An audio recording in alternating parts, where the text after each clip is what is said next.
Who am I? Why am I here? And why is life so gosh darn hard? These are the questions we're tackling, and we're getting our answers from the trees. Everyone encounters challenges in life. It's to be expected, even though we don't want them or we wish we didn't have them. And so many times we get frustrated. We don't understand them. We don't understand why we have to deal with them. Would it not be nice to have some sense of purpose in these things and to know why they happen? That's what we're going to talk about today. This is the third part of conversations with trees about these things. The last two, I spoke with a ginkgo tree, and she told us about what it's like to be a seed, starting in darkness, and what it's like when we encounter evil in life as we wake up and progress. I had a question for her about the buffetings, because she talked about dealing with buffetings, and she mentioned that there was another who would answer that question for me. So today, I am again talking with another tree to understand how do we actually deal with the challenges that we encounter in life. A buffeting, by the way, is to strike repeatedly. Vanderveer Park, 8:29 a.m. As always, I start with a prayer, and then I express my desire to the tree. As I pray, I give thanks for the beautiful morning and for having these trees so close by that I can come commune with. As I close my eyes as I'm praying, I see strands of light within the tree. They grow along its trunk, and they're entwining with each other and winding together as they start at the base of the tree and move toward the sky. It's just beautiful. The tree begins. Trees are beings of light. They emulate the light because they are continually growing and expanding. Light moves, it seeks, it expands, it shares, it finds. You are light. You must seek, move, and expand. Buffetings appear as blockages, things that would stifle growth, things that stall, derail, and detract. However, all buffetings appear for one purpose and one purpose only: to increase strength. They serve to help with growth. They are necessary for growth. They only derail if you succumb. How does one find strength to bear the buffetings, to get through them? Strength comes as you allow more of what you need to be gathered to you. When strong winds come and move a sapling, it causes changes within the phloem. These stresses signal the tree to bring more nutrients, more fibers, more of whatever is needed for the tree to grow and resist, to develop strength. I say, it's like the stresses that gravity and forces and impact place upon our bones and our tendons and our muscles. Yes, I suppose it is very much like that, says the tree.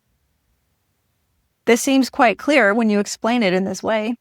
I find that a common response to these buffetings is frustration and resistance. What would you suggest so that we humans can allow what we need to be gathered to us without becoming frustrated? I laugh at the tree's response. Well, it is a choice. All things are a choice. How do you perceive what is happening to you? Do you see it as a blockage, or as an opportunity, or as a blessing? Please remember who you are and why you are here. You are here to learn and to grow. Flowers and trees don't try to stop the winds. They simply move with them. Do not fight what is. Can a tree stop the winds? Of course not. You cannot stop the buffetings. All you can do is choose how to respond to them. What choice can you make that will allow you to continue moving, to be strengthened? I have learned that trees don't feel the wind, but I ask, do trees ever tire of the wind? The tree chuckles. We do not know what it means to tire. We simply are. I have another question for the tree. Why do we have so many competing thoughts and voices in our heads?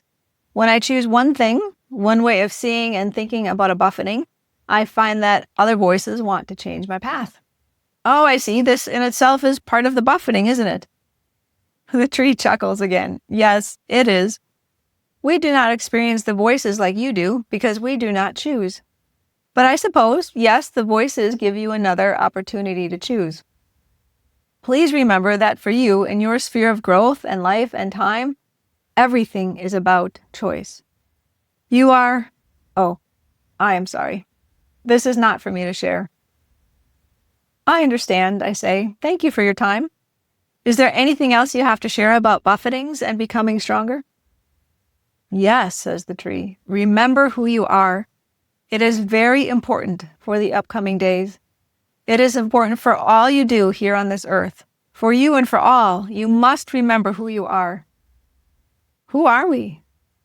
You are the daughter of a king, a child of the Most High God, born and made with love, always with love, never with anything but love. Love, love, love. Remember the love. Remember the love as you experience your trials. Seek for the love in the midst of your buffetings. It is always there. You will see the hand of your Creator as you seek for the love. When a tree is moved by the wind, it doesn't change course. It simply keeps growing. Do likewise. I so appreciate these conversations with the trees. The wisdom that they share is so simple and yet so difficult to follow.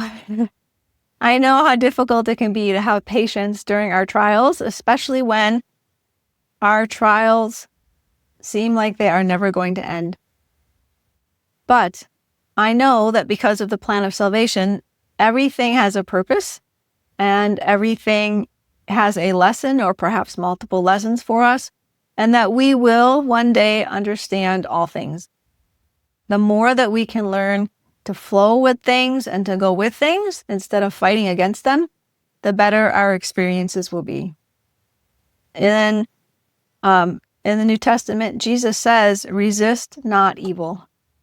We don't need to resist what currently is. We can't change what is, but we can change our perception and our thoughts, and that gives us a new future as we move forward. It is critically important to remember who we are. That's the message that I hear over and over again from my own studies, my own time with God, and the things that I receive to share, is to remember who we are. And that's what so much of what I share is about, remembering who we are. We are children of God. You are a beautiful spirit made with love, with a purpose, and with a light to shine, to learn, to grow, and to help others.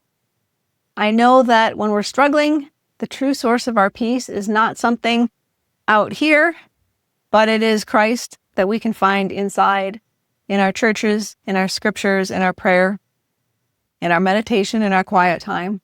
Christ is the rock, He is our Redeemer, and He gives us solace from the storms of life.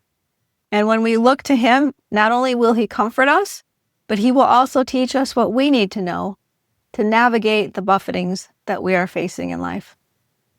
If you enjoy this, I invite you to come to a community of other people who are creating the life they want and overcoming challenges. Go to drjenbessire.com/group. Thank you as always for spending this time with me. If you like this video, hit subscribe and I'll see you next time.